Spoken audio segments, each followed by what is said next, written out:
So kung gusto mo mas kumita sa YouTube, susundan mo lang ang tutorial na to kung paano gumawa ng membership button para mas makakuha ka ng mas maraming perks.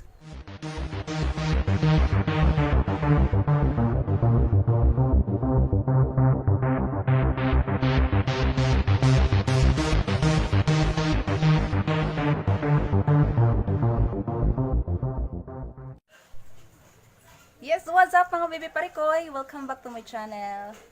Sa mga bago pa lang sa channel ko, please don't forget to subscribe. It's Arnida Mindalana TV.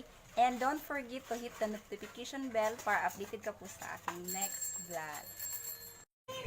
So bago tayo mag-start na aking vlog for today, so gusto ko lang po sana magpasalamat sa aking 3,000 subscribers. So gikan sa akong kasing-kasing no, especially sa atong mga Bisaya na subscriber. Thank you gid kaayo sa pag-subscribe sa akong channel. As in, yun ako ma-explain ko unsa akong kaliber na debate karon. At gusto ko ring mag-shoutout muna sa aking mga kasamahan na vlogger dyan sa buong mundo. So, shoutout to Marisa's Plant Collection, to Miss Sheen Vlog, to Gilbert Sapinis Vlog, Rin TV, Bulbul ni Joros, and to Buhay ni Gomer. So, thank you kayo sa inyong suporta sa akong channel, no? So, bakit kailangan natin gumawa ng join button sa ating channel? At ano ang importance nito, requirements, at paano ito gawin? So, wag mo tong skip ng video na to, tuturuan kita kung paano gawin yun. So, bago tayo magsimula, i-explain ko muna sa inyo mga baby parikoy kung bakit kailangan natin gumawa ng join button sa ating channel, no?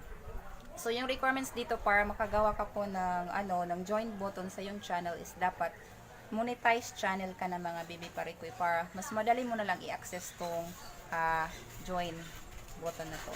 So, join button, ito yung membership na a-applyan mo kay YouTube para makareceive ka po ng membership fees, ganyan, monthly yan, tapos makaka-receive ka din ng mga super chats. So, mas maganda talagang meron kang ganito. So, again, yung requirements niya is you should be a monetized channel. Tapos, yung mga benefits nito is meron ka ng ma-activated na yung membership mo, tapos meron ka ng join button, tapos may magpapamember doon na yung mga friends mo dyan sa YouTube din. So, yung makakuha nila, meron silang makakuha ng maraming perks sa pagpapamember nila. Meron silang yung benefits nila is meron silang mga free badges na sila lang yung makakuha. Tapos, meron ako mga exclusive emojis para lang doon sa mga members ko. Tapos, every content ko na gagawin is meron silang free shoutouts. Tapos, sa link sa baba, meron yung links ng channel nila para mas ma-promote natin sila. So, pag meron ka ng join member button, yung makakuha mo dong revenue is 70%. Tapos, yung another 30% is kukunin ni Lala, YouTube. So, yun. Mas maganda pag meron kang ganun. Kasi kung aasa ka lang po sa ads sa iyong contents, ang tagal talagang kumita best sa mga best sa YouTube. So, dapat magkaroon ka nito. So, punta na tayo, tuturuan ko na kayo kung paano gawin yung membership button. So, ayan mga B, mag-start na tayong maggawa ng join button. Susundan nyo lang yung ang aking instruction. Huwag kang mag-skip para hindi ka mawala. So, yung una, punta ka dun sa pinaka-YouTube channel mo, yung profile mo sa YouTube channel doon sa app. Pwede ka din po doon sa desktop mo, pero mas madali siya pag sa application mo siya gawin. So, punta ka doon sa homepage mo, doon sa YouTube. Tapos, sa kilid niyan, dyan, tingnan mo dyan, meron niyang tatlong dot dyan. So, click mo yung settings. Tapos ka na sa settings. Next sa settings is i-click mo yung 3 dot dyan sa right side. Nasundan mo na. Next is, i-click mo yung help and feedback. Help and feedback. Sige, click mo ha. Tapos na. Then, dun sa baba, may makikita kang contact us.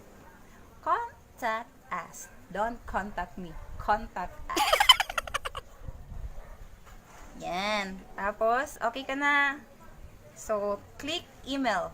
Meron siyang click email dyan. Mga be, tingnan mo be. Ayan be, may click email dyan be. Tapos, may apat na option dyan. So, click mo yung fourth option, yung video features. Yung pang-apat mga besh. Tapos, supply the last name. Meron dyan. Tingnan mo be. Yan. Nakita mo na yung last name dyan. Supply mo dyan.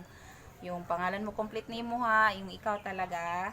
Tapos lagay mo si email address mo. Yan. Tapos na.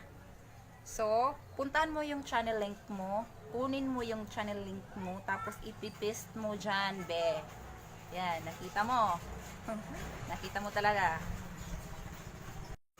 So, after mo ma-paste yung link, so, tapos ka na. Ang susunod mong gawin ngayon, mga be, is may question dyan sa baba. Tingnan mo. Huwag mo akong tingnan. Tingnan mo yung question sa baba. So, may question dyan, may box dyan nakalagay. Kung maglagay ka doon ng reason B, maglagay ka doon ng reason kung yung para makuha mo yung membership na yun. Sa akin, nilagay ko is, I want to enable my channel membership /join button. Yun sa akin. Mas maganda, mas effective siya. Yan kasi ginagamit ko, na-approve ako. Gamitin mo na din. So again, tapos ka na. Meron ka nang, nalagyan mo na siya ng yung reason kung bakit. Yun nga, paulit-ulit tayo. Ulitin ko ha. I want to enable my channel membership or the join button. So, pagtapos ka na, tapos ka na ba? No, tingnan mo yung aking yan dyan, picture. Huwag mo akong tingnan. So again, meron dyang, next is scroll down mo siya, meron dyang lalabas na dalawang questions sa baba. So, yung i-answer mo dyan, i-click mo lahat yung no. Di ba may dalawa tayong, tingnan mo. May dalawang question dyan. So, yung isasagot mo is always no. No. N-O. No. Sige. Tapos ka na. Pagkatapos nyan, balik ka sa taas. Scroll up mo sa taas. Tapos, may makikita ka po dyan na send button sa kilid. So, ipapakita ko. Ayan siya. Kita mo na? So, dyan, isi-send mo siya. Pero, bago mo siya isi-send mga baby parikoy, please review. I-review mo yung reason mo, yung mga answers mo, yung email mo. Kasi, doon si YouTube magpapadala ng mga ipapadala niya yung mga email niya kung approve ba yung iyong application. Para dapat ma-approve yung application, iwas tayo sa copyright tsaka sa copyright strike, no? Baka yun yung dahilan hindi ma-approve yung iyong application sa join button, join membership. Tapos, okay ka na, na-edit mo na lahat, na-review mo na, okay na. So, isi-send mo na siya. Send mo na siya. Sige, antayin kita, i-send mo ha. So, na-send mo na siya.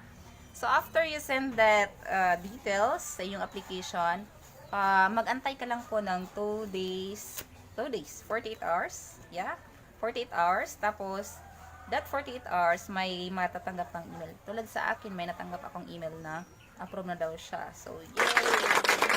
Approve siya. So, tapos, hindi lang po yan. Pag na-approve ka na, congratulations sa iyo, na-approve ka na. So, pag na-approve ka na, i-edit mo yan sa iyong YouTube Studio. So, gagawa tayo ng pangalawang vlog nito. Tuturuan ko kayo kung paano siya i-edit sa iyong YouTube Studio gamit yung desktop para mas madali siya.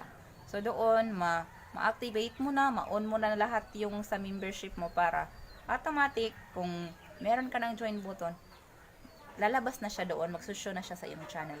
At bawat live stream mo, bawat yung mga papasok sa YouTube channel mo, pag makita nila yung join button, pag magustuhan nila yung content mo, magustuhan nila yung personality mo, magpapamember yan, besh. Sa akin kasi, yung membership ko, level 5 siya.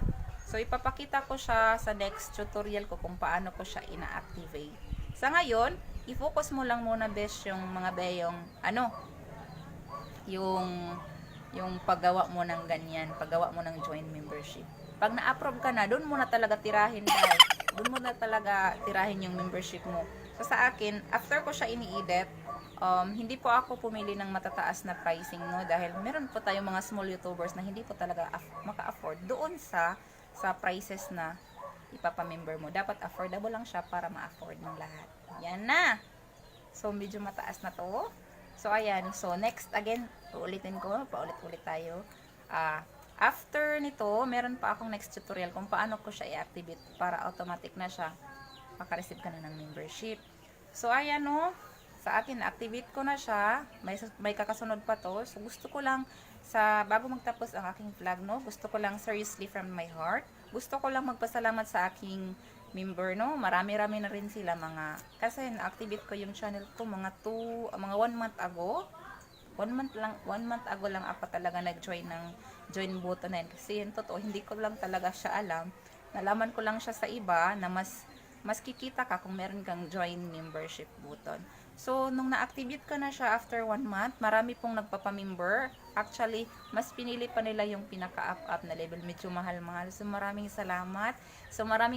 Yung ibang members, so maraming salamat kay Yats Everesto, kay Mishing Vlogs, thank you so much. To Bulbul ni Joros, kay Joros, yung mag-asawang sweet na yon. Thank you sa inyo. Kay Carlin Milatasa, sa ating legendary YouTubers, kay Mr. Fish Vlog, thank you so much. Nagpa-member ka sa akin. Thank you so much talaga. At thank you din sa iyong napakamabuting wife na si Mrs. Fish. Thank you so much.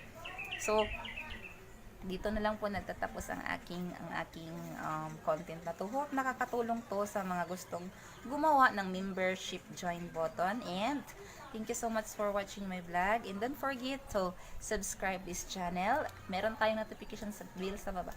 Please subscribe kung nagustuhan nyo ang vlog na to para ikalimbangin nyo yung notification bell para pag meron akong next vlog, kayo yung mas maunang makaalam. So, thank you so much for watching. Till my next vlog. Love, love.